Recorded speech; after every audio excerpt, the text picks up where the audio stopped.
This is the L3 Leadership Podcast, episode number 248.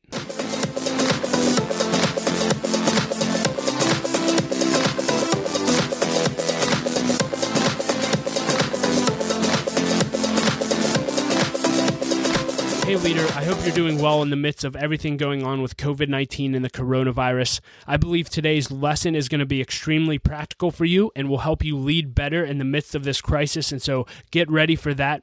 But before we dive into the lesson, I just want to let you know that we have completely revamped and relaunched our entire L3 Leadership membership site, and it is incredible. And I believe that should be your next step in your leadership development journey. And we are actually offering 2 months free when you sign up for membership today. And so let me just tell you what you'll get as a member of L3 Leadership. We are having live monthly webinars with nationally known leaders that you'll have access to, and you'll have an opportunity to ask questions to, and that is for members only. You'll have access to every L3 one-day talk that's ever happened at our conference. You're going to have an opportunity to go through leadership courses that we've developed and had members of L3 develop. It is going to be unbelievable, and there's so much more. So you can learn more about membership and get your first 2 months free at l3leadership.org and click on the membership button. With that being said, let's dive right into the lesson. Here's my lesson on how to lead your organization through the COVID-19 crisis or any other crisis you may face. Hey everyone, today I'd like to talk to you on the subject, how to lead your organization through COVID-19 and any other crisis that you may face. This is going to be an extremely practical lesson that you can apply immediately. And why I'm doing this lesson is because it's now been over 3 weeks since our world has been changed significantly due to COVID-19. And so I thought it would be helpful to share what our organization has done to lead through this crisis. And my hope is that it'll help you and your organization get better as a result. But before I dive into the practical lessons, I think it's important to share that a lesson that I've definitely learned through this whole crisis is this. There is no such thing as a perfect leader, a perfect leadership team, or a perfect way to handle all the complications that come with crisis. Let me say that again. There is no such thing as a perfect leader, a perfect leadership team, or a perfect way to handle all the complications that come with crisis. In fact, here's what I've learned about leaders. Leaders may not always know the answers up front, but they know there are answers, and they will figure out their answers with their team, and that's what makes them leaders. So I just want to encourage you and all of us, let's show grace to leaders leading through this crisis. You know, every leader that I know, including myself, is doing the best we can with what we know, and I think the challenge in any crisis is to just get better in the middle of it. And this is an opportunity to get better every day, and I hope that some of the things I share with you today will help you get better. So as we dive into the practical part of this lesson, let me just start by giving you a little bit of context for the arena in which I help lead on a daily basis. I'm currently the Director of Development at Light of Life Rescue Mission. We are a nonprofit organization that serves the homeless men, women, and children of Pittsburgh, and we are an essential organization in this time, and we have remained open during COVID-19. As a result, we've spent the last 3 weeks doing everything we can to lead our staff, our clients, our guests, our volunteers, and donors through this experience, and that's required us to all adapt daily as a team. There are a lot of changing policies and procedures that have been given by the state, the city, and federal government, and so we certainly haven't done everything perfectly, but we are consistently getting better through this. And so as a result, I just want to share with you the things that we've done to lead through this pandemic, and I believe you can use this as a blueprint for leading your organization through crisis. So let's dive right in. The first thing I would tell you to do to lead well during crisis is that your leadership team should be meeting frequently. Your leadership team should be meeting frequently. After all, as leaders, you're ultimately responsible for the organization. And so I just listed out a bunch of questions that our leadership team has wrestled through. I hope that they'll be helpful in creating meaningful conversations and plans and meetings for your team. But here's some questions that we've had to wrestle through and continue to wrestle through. Hey, in light of everything going on, what do we need to do in light of what we know today? What plans do we need to have in place as a result of this? For instance, our financial plan. What would our plan be if we were to take a hit financially?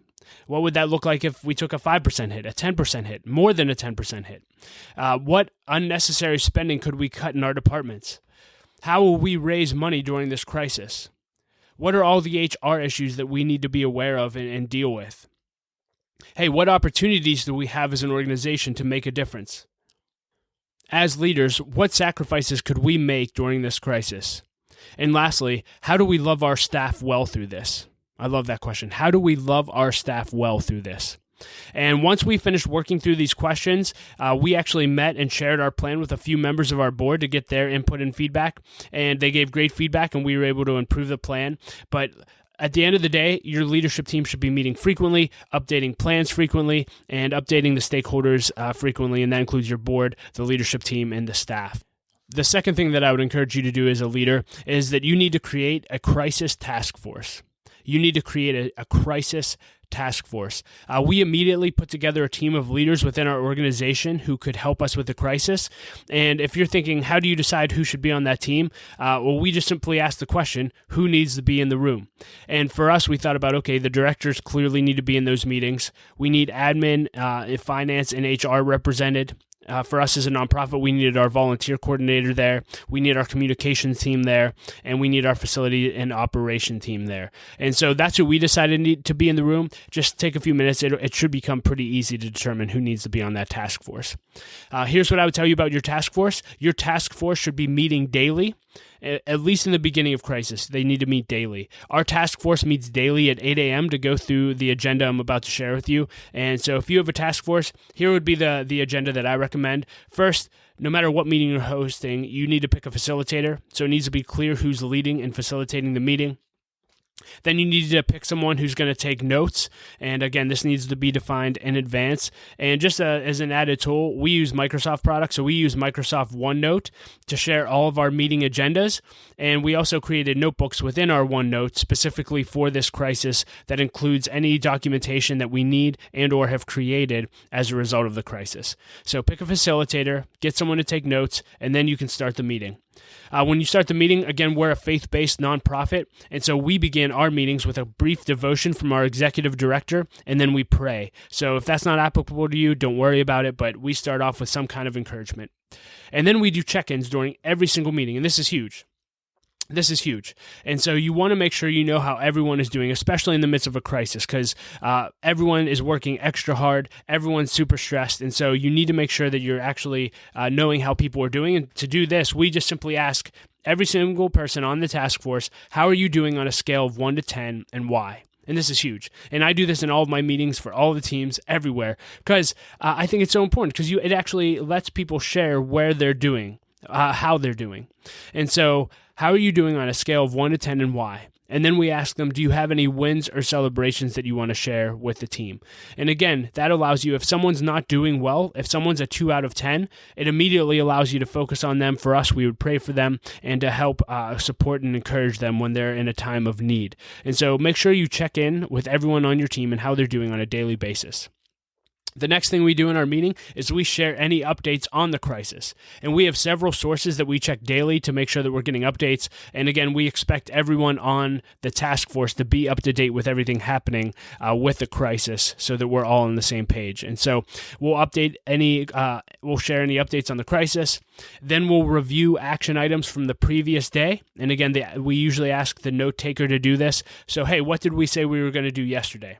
Once we run through the action items from the previous day, we all then agree on the agenda for today's meeting. And so ideally that everyone is coming in with what they think is important to discuss. And so you ask the question, hey, what's important? What must we focus on in this meeting? And if you need help coming up with an agenda, here are some questions to help you think through an agenda. What has changed in the last 24 hours that we need to adapt to?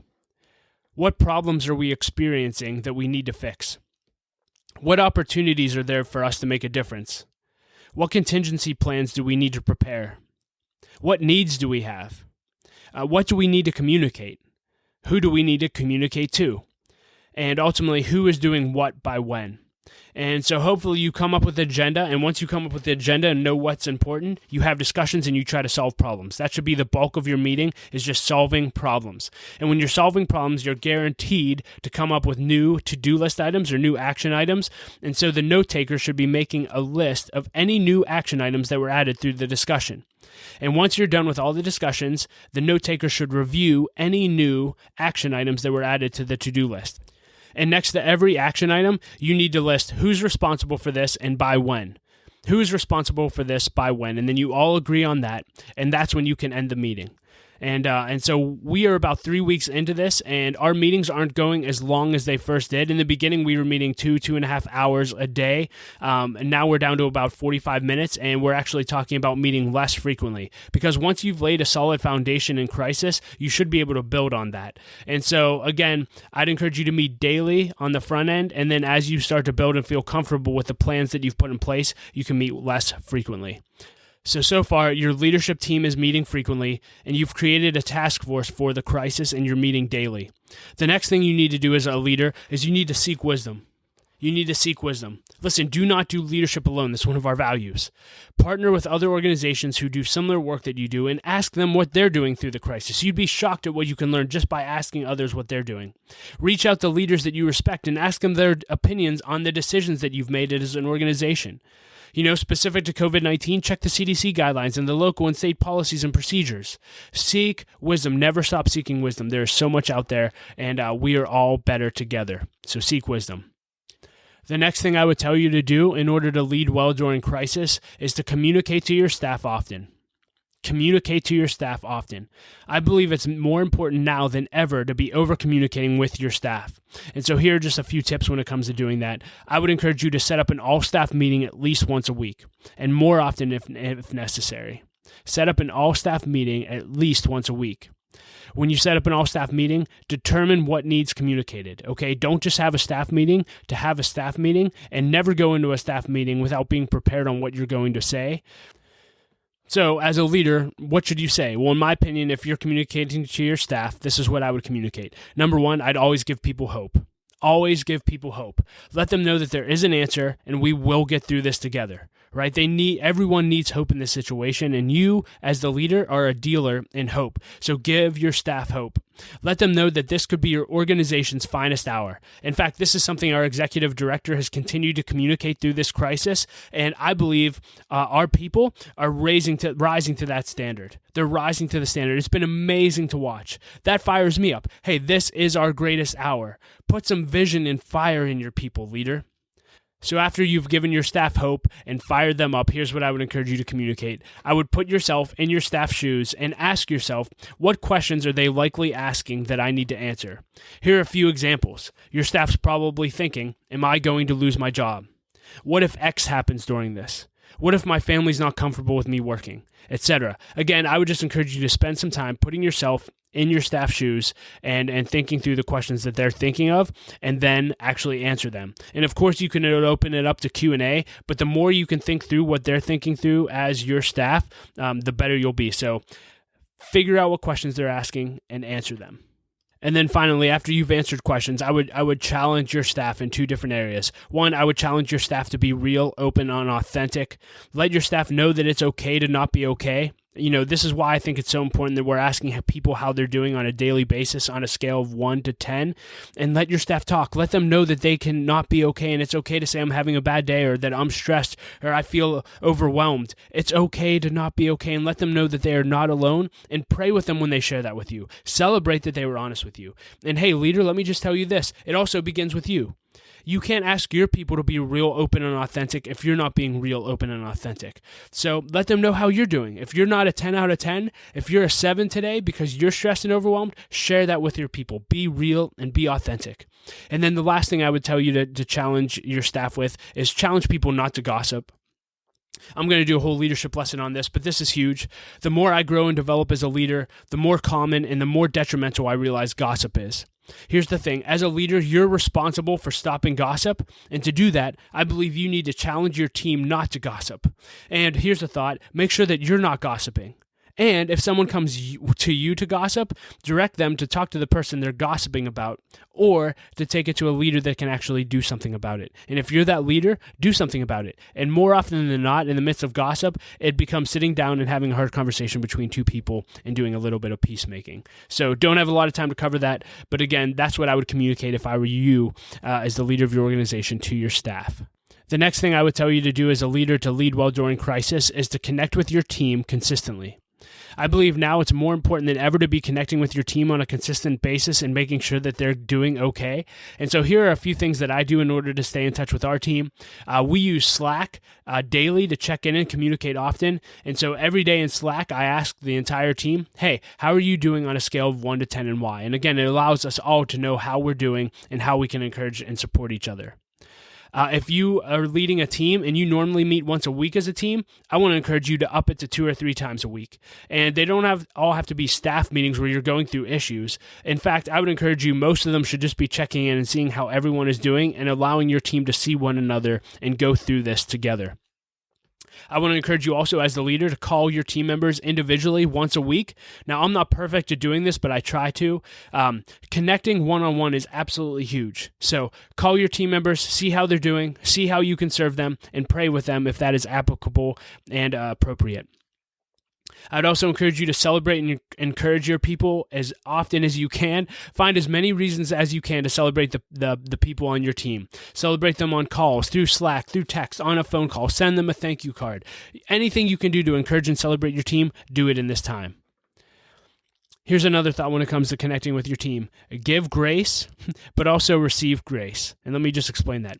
In a crisis, we all know that everyone is working hard and everyone is stressed.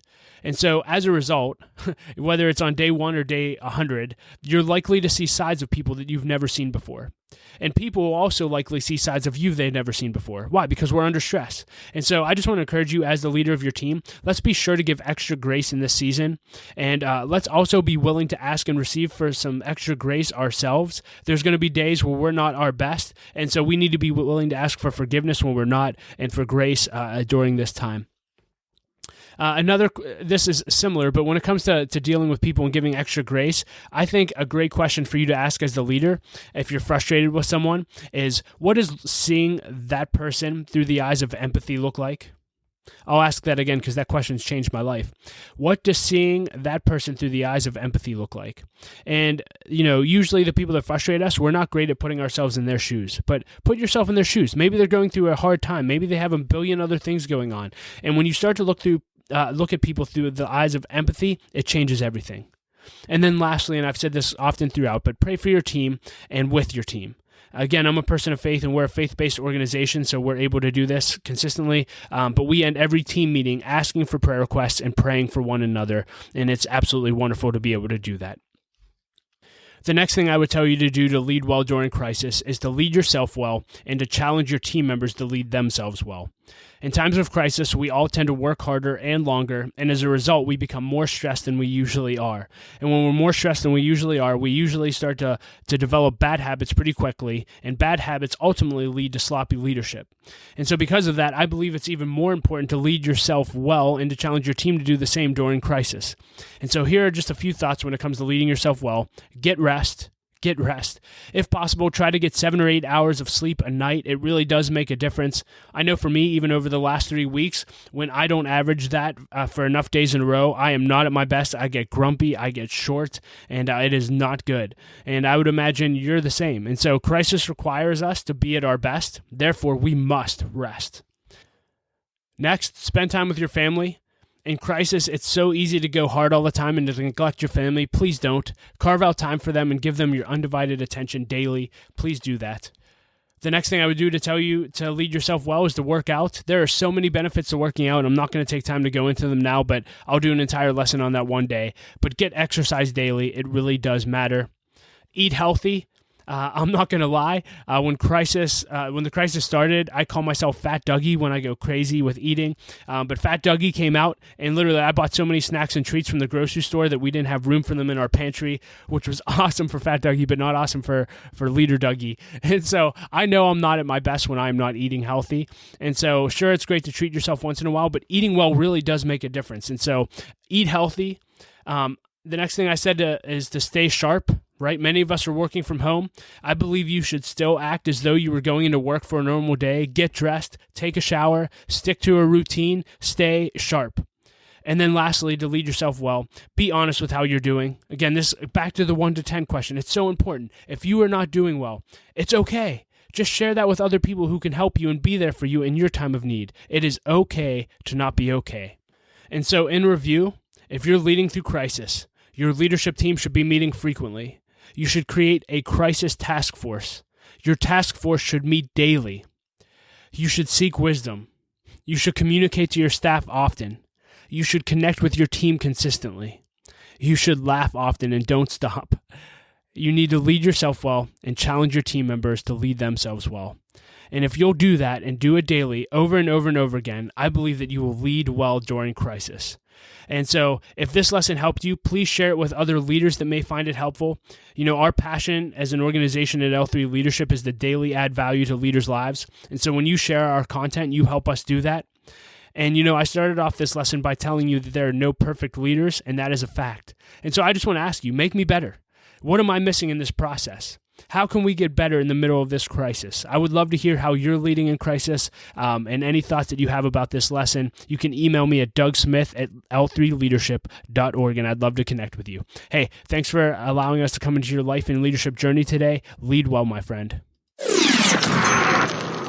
Hey everyone, thank you so much for listening to my lesson on how to lead your organization through COVID-19 or any other crisis that you may face. I hope it added value to your life. If it did, it would mean the world to me if you would think of at least one other leader that could benefit by listening to this lesson, and please share it with them. It could change their life and their leadership and their organization. So thank you in advance for that. I'll mention it again, but I believe your best next step as a leader is to join our L3 Leadership membership site, and we just revamped and relaunched it. It's incredible. Again, you can learn more about membership at l3leadership.org. As always, I like to end with a quote, and I'll quote Gerald Brooks, who again said something brilliant in the midst of all of this. He just simply said, "You don't have to be on a stage to lead." And maybe you need to hear that today as a leader. You do not have to be on a stage to lead. Just lead. Hey, thanks so much for listening and being a part of L3 Leadership. Laura and I appreciate you so much, and we will talk to you next episode.